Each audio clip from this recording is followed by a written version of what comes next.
首先，把蒜末、姜末、香茅末和小葱头末分别倒入碗里。接下来，再倒入半汤匙黄姜粉、1汤匙咖喱粉、1汤匙辣椒粉、半汤匙鸡精粉和适量的味精进行腌制。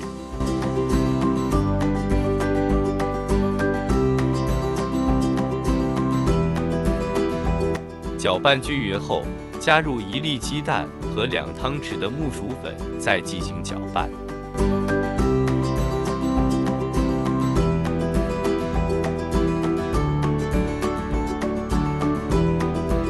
下一步，把油烧热后转中小火，然后依序把腌制好的鸡肉放下去油炸。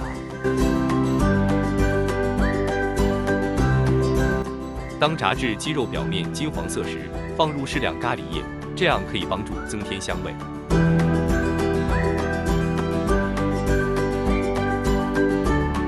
最后，再次开大火翻炸，大约30秒左右，让其表皮更加酥脆。一道美味又道地的马来香料炸鸡就完成了。